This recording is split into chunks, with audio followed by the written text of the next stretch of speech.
We often first encounter Anne Boleyn at the height of drama, standing at the centre of a court scandal, entangled with the married King Henry VIII, her future already hurtling towards tragedy. But Anne Boleyn didn't emerge from nowhere. She wasn't a common girl who rose above her station. She wasn't a merchant's daughter who just got lucky. Anne Boleyn was born into privilege, lineage, and political expectation. She came from three powerful dynasties: the Boleyns, wealthy, ambitious, increasingly influential; the Butlers, one of the greatest Anglo-Irish noble houses; and the Howards, premier English aristocracy with royal blood. For generations, these families had been building land and estates, continental and courtly connections, noble alliances, and claims to inheritance and status. By the time Anne was born, her world was already shaped by status, diplomacy, and elite identity, not obscurity. I'm historian and author Claire Ridgway, and this episode, The Making of Anne Boleyn, is the start of a special documentary-type series on Anne.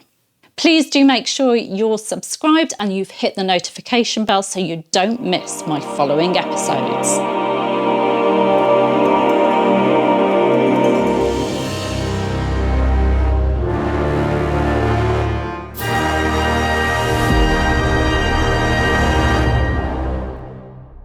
As historian Gareth Russell and I have both argued, Anne's contemporaries did not see her as socially inferior.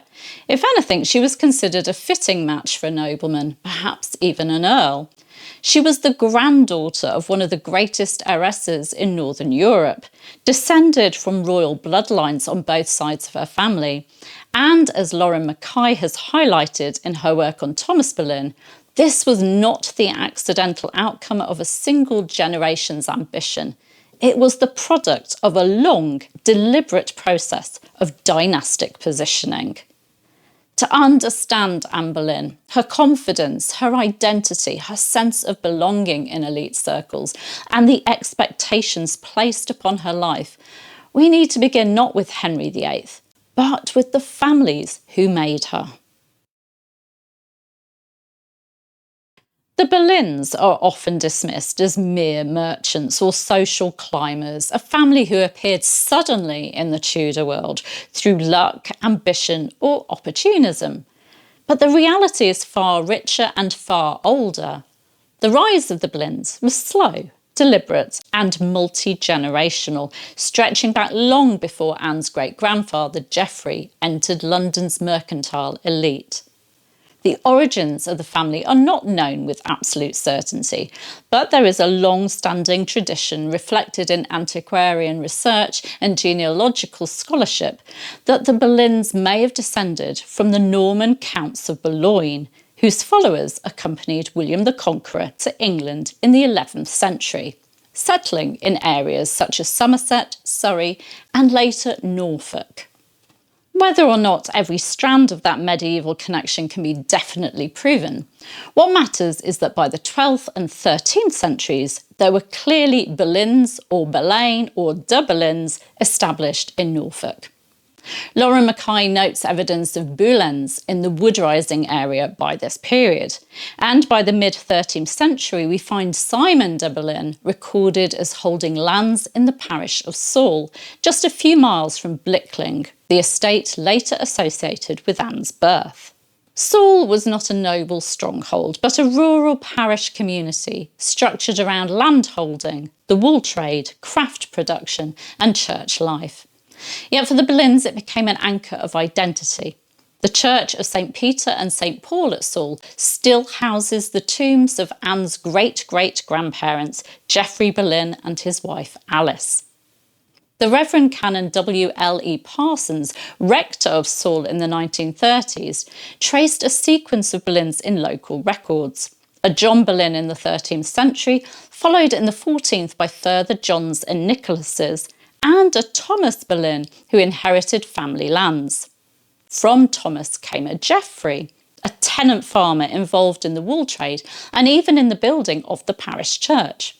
He appears at times as energetic, occasionally quarrelsome, and not entirely unfamiliar with minor offences, a man firmly embedded in his local world. But it was his son, also named Geoffrey, who would transform the destiny of the family. As a young man, Geoffrey Jr. left Norfolk and came under the patronage of Sir John Fastolf, a wealthy landowner and veteran of the 100 Years' War. Through Fastolf's connections, he made his way to London, entered the powerful Mercers' Company, and began to rise through the city's civic and political hierarchy. Geoffrey became Sheriff of London and Middlesex, an alderman, a Member of Parliament, and finally, in 1457, Lord Mayor of London. He was knighted and was wealthy enough to lend substantial sums directly to the Crown, including funding for military campaigns in France. Yet Geoffrey did not reinvest that fortune back into trade. Instead, he converted commercial wealth into land, the true currency of status. He purchased estates across Norfolk, Middlesex, Surrey, Sussex and Kent, acquiring Blickling Manor from Fastolf and, most significantly, the manor and castle of Hever. He began improving and renovating the estate, laying the foundations for what would become the Boleyn family seat. By the time of his death in 1463, Geoffrey Boleyn had become not only a leading civic figure, but a landed gentleman, leaving behind estates, resources, and carefully arranged marriage prospects for his children. This was the deliberate construction of a dynasty. Geoffrey's eldest son, Sir William Boleyn, inherited that new world. Now, William didn't follow in his father's footsteps in commerce. Instead, he built a career in royal and county service. He became a Knight of the Body, served as a Commissioner of the Peace, acted as Sheriff of Norfolk and Suffolk, and took part in royal military campaigns. And then came the decisive step, the marriage that elevated the Boleyns from prosperous gentry into dynastic significance. William married Lady Margaret Butler, daughter and co-heiress of Thomas Butler, 7th Earl of Ormond. And they were the parents of Thomas Boleyn, Anne Boleyn's father. Now, Lady Margaret Butler, Anne's paternal grandmother, was no ordinary heiress.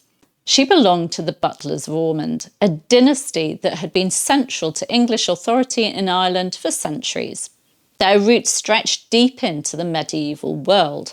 The family traced its descent from Theobald Walter, 1st Baron Butler, a nobleman of the 12th century whose family connections and early royal service placed the Butlers firmly within the fabric of Anglo-Irish aristocracy.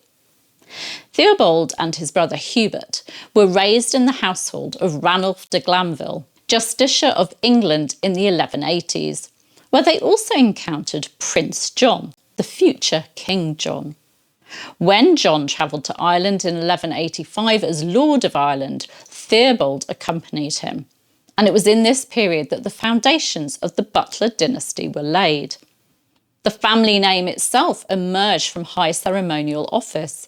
In 1177, Theobald was appointed Chief Butler of Ireland, the Botelier, or butler, the royal cupbearer. And from this role came both the family title and its surname, Le Botella, or butler.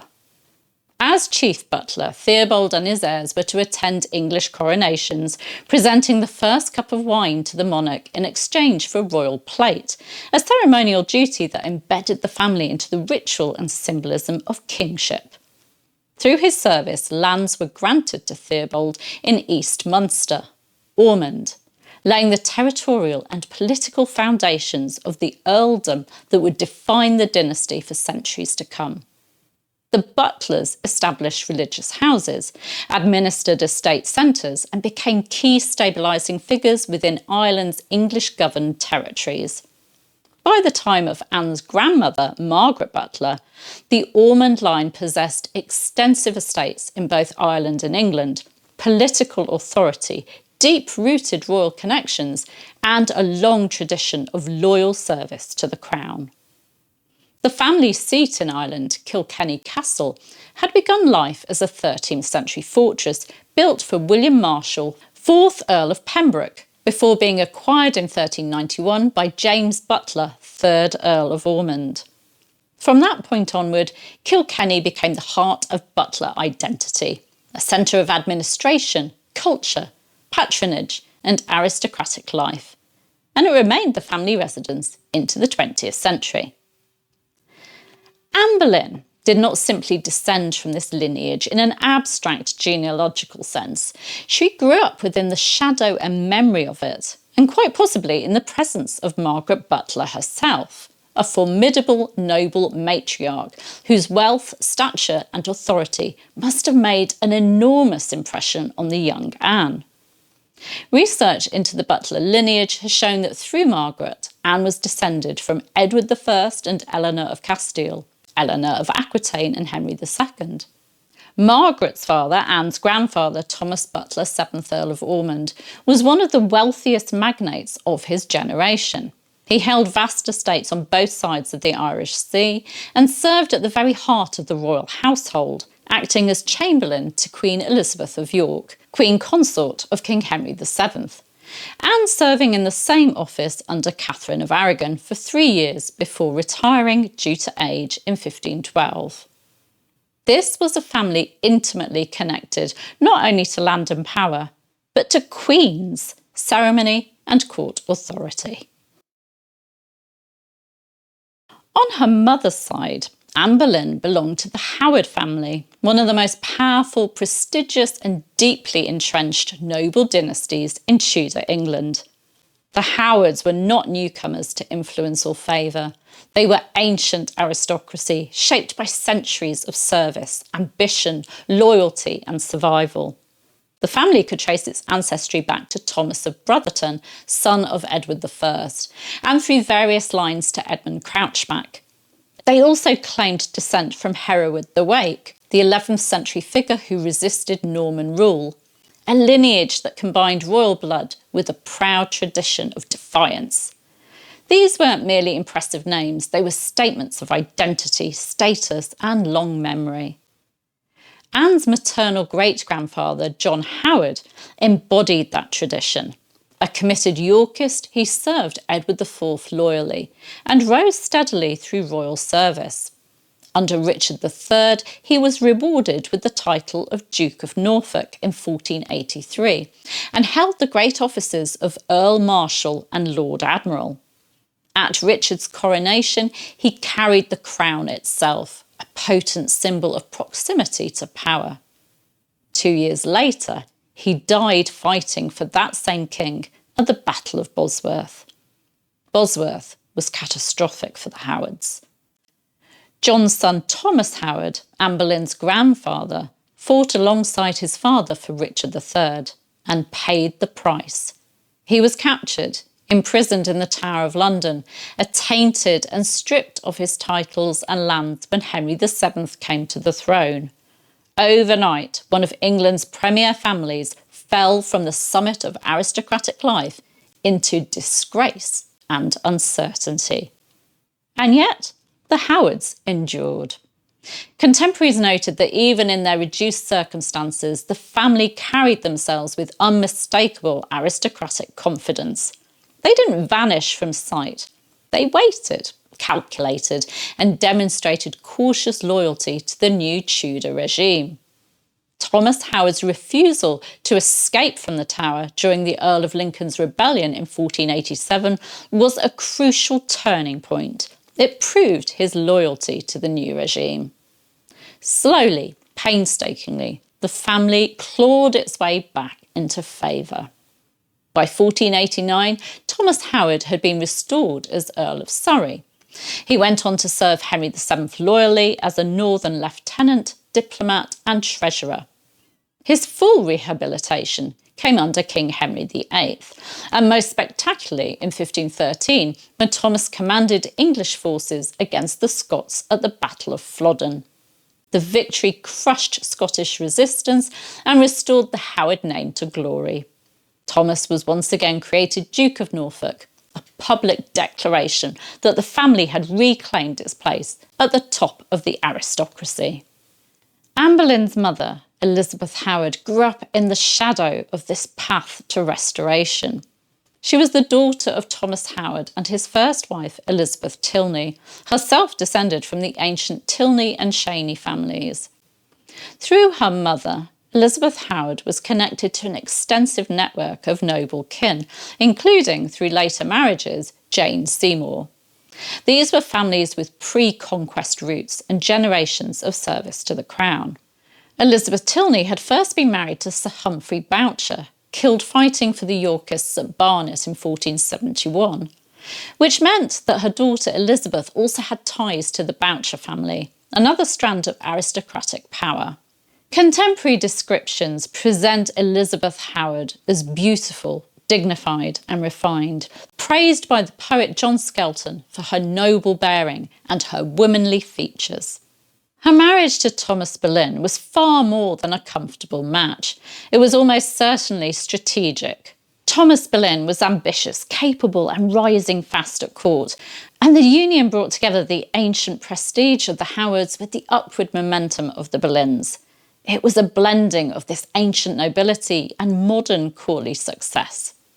By the end of the 15th century, the Boleyn family held estates across several counties, moved within noble and diplomatic circles, and were already close to the world of royal progresses and court culture.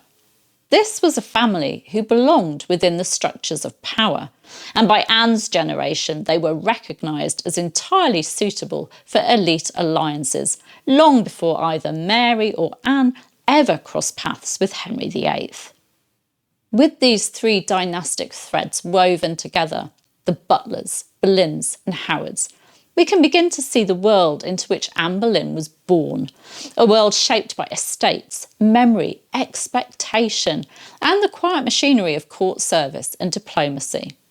Her upbringing didn't take place on the margins of society, but within households where connections, learning, piety, and preparation for elite life were part of the rhythm of daily existence.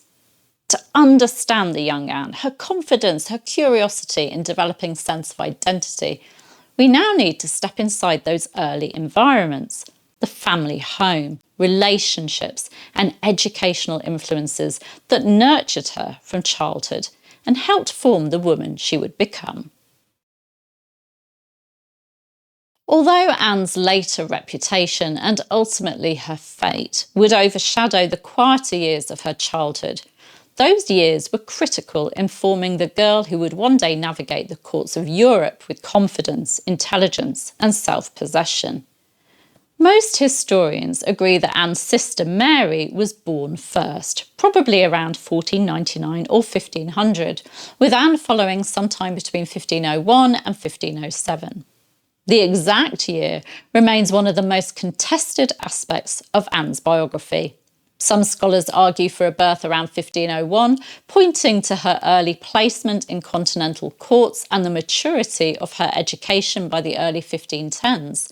And others favour a later date, around 1507, noting that she was still unmarried when Henry VIII's interest in her deepened in the mid-1520s. The evidence is tantalising, but inconclusive.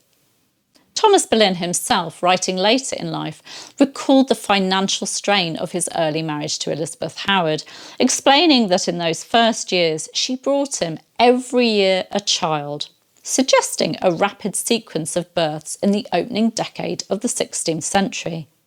And when Anne wrote from the court of Margaret of Austria in 1513, her handwriting and grasp of French suggests a girl whose education was already well developed, behaviour and ability perhaps more consistent with a well-trained pre-teen than a very young child.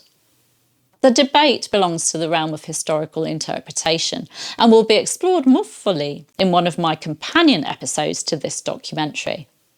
But for our purposes today, what matters is this.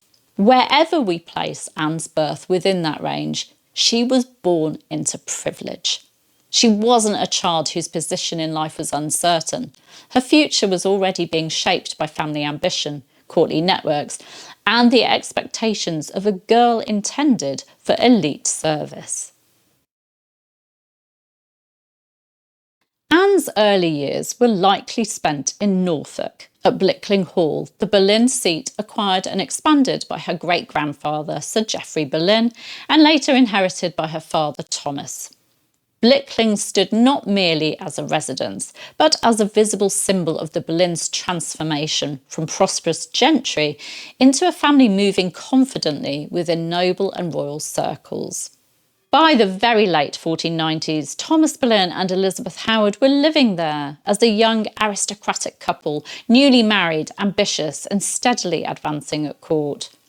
We know that Blickling was already part of the Boleyns' active social and political world because in 1498, Henry VII himself visited Mr. Boleyn while on progress, an honour that underscored the family's rising status and proximity to royal power. And Mr. Boleyn must have been Thomas Boleyn because his father was Sir William Boleyn. It was in this environment, surrounded by household attendants, retainers, visiting courtiers, and the rhythms of domestic life, that Mary, and in all probability Anne, spent their earliest years. Here their world would have been one of ordered domestic routine, religious observance, early discipline and deportment, and carefully structured social training. From infancy, children in elite households were immersed in symbolism, ritual and expectation. A newborn girl's entry into the world was marked by ritual care. Her umbilical cord examined for signs of future fertility, her body bathed and wrapped, and her head covered by a tiny linen cap. Within days, sometimes within hours, baptism followed, a deeply spiritual and socially significant event. The priest exorcised evil spirits, anointed the child with oil, and dipped her in the font before passing her to her godmother, a symbolic moment of spiritual transfer and communal belonging. She was now part of the church family. And Anne's baptism likely took place at St Andrew's, Blickling, a church where today Boleyn family memorial brasses can still be seen. In 1505, following the death of his father Sir William Boleyn, Thomas Boleyn inherited not only the Blickling estate, but also Hever Castle in Kent, the property his grandfather Geoffrey had acquired and begun to transform into a comfortable, strategically positioned family residence. From this point on, the evidence suggests that Thomas increasingly based himself in Kent, acting as a conscientious local landowner and steward, while simultaneously advancing his career in royal service. Hever was ideally situated, close enough to London to remain connected to court events and administrative duties, yet far enough away to serve as a refuge from political intensity. It became the beating heart of the Boleyn domestic world. By the second decade of the 16th century, Hever had become the centre of family life, the place where Thomas and Elizabeth raised their children, oversaw their estates, and entertained visiting relatives, friends, and political associates. This shift from Norfolk to Kent did not represent a decline in status. It represented consolidation. Thomas Boleyn's career was accelerating. His diplomatic and court appointments placed him firmly within the inner workings of Tudor political life. At the same time, Hever provided a stable domestic base, grounding his family within a cultivated, well-structured and socially sophisticated environment. For Anne, Mary and their brothers, childhood meant large, carefully managed households, seasonal rhythms of estate life, exposure to visiting nobles and courtiers, and immersion in a world of cultural refinement. Hever was not, as popular culture has sometimes implied, a quiet provincial retreat. It was a place of movement, connections, and preparation. Anne grew up as part of a tightly knit sibling group. Her brothers Henry and Thomas died young, but her relationship with her surviving siblings, Mary and George, appears to have been particularly formative. The three likely shared household tutors, social training, religious instruction, and crucially, intellectual education. Boys and girls in top-level households were often educated together in their early years, especially in languages, music, and the foundations of literacy. The expectation was not that girls simply acquired decorative skills, but that they become socially fluent, culturally competent, and capable of navigating elite environments. In the Boleyn household, this educational environment was intensified by Thomas Boleyn's own outlook. Thomas was not only an ambitious courtier and diplomat, he was a Renaissance humanist in inclination, a man who valued language, learning, and cultivated expression. Like other humanist fathers, such as Sir Thomas More or Sir Anthony Cook, Thomas believed that education was as important for daughters as it was for sons. Anne and Mary's education was therefore not accidental, it was intentional, it was designed. A Tudor girl's education began with behaviour long before it expanded into scholarship. From infancy, she learnt to kneel in prayer, to control her posture and expression, to sit silently when required, and to show proper manners at the table.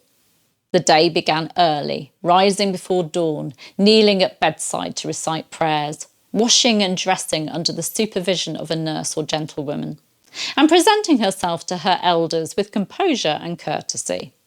From as soon as she could speak, she memorised the Lord's Prayer, the Ave Maria, the Apostles' Creed, and the Ten Commandments. These were not merely acts of devotion, they were exercises in discipline, attention, and moral identity. At the age of 7, a key shift occurred. A child was no longer seen as spiritually innocent. She was now considered morally responsible. Her training intensified. Lessons became more formal, expectations increased. For Anne and Mary, this meant instruction that went far beyond domestic skills. As well as household management, they learnt reading and writing, languages, music and dancing, needlework and embroidery, and conversation and deportment. These weren't idle accomplishments, they were tools of social navigation.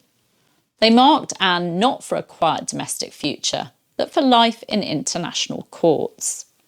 Thomas Boleyn's influence could be strongly felt in this period of his daughters' lives. He was a linguist, diplomat, and cultivated courtier, a man comfortable among ambassadors, scholars, and statesmen. His own success depended on fluency, learning, and cultural adaptability. It is unsurprising, then, that he invested in similar qualities for his children. Anne's education bore the marks of humanist thinking, languages encouraged, intellectual curiosity nurtured, and polished self-presentation expected. Alongside this, however, discipline remained central. Tudor educational writers frequently stressed the need to avoid indulgence in children, and even when more compassionate approaches began to be advocated by figures like Roger Ascham and Thomas Eliot, comparing child-rearing to the careful nurturing of a delicate plant, the underlying values remained consistent: obedience, self-control, respect for authority, and moral restraint. We can glimpse the success of this upbringing through later evidence. For example, in Mary Boleyn's eloquent and measured letter to Thomas Cromwell defending her second marriage. Her language, tone, and rhetorical skill are evidence of a girl who'd been thoroughly schooled in not only literacy, but considered argument and emotional moderation. Anne would absorb the same qualities. Her later confidence at court, her ability to converse effortlessly in French, to engage in theological debate, to carry herself with poise and assurance, that wasn't the consequence of sudden transformation. It was the fruit of years of careful preparation. By 1513, Anne's childhood education had progressed as far as it could within the domestic world of Hever. She'd learnt the languages, skills and social disciplines expected of a girl destined for high service. Her next stage would not be simply another level of schooling. It would be immersion in the living, breathing political and cultural world of Europe. At the court of Margaret of Austria, one of the most intellectually vibrant courts of the early 16th century, Anne would continue not only her education, but her formation. And that, her first step beyond England, is where the next stage of our story will begin.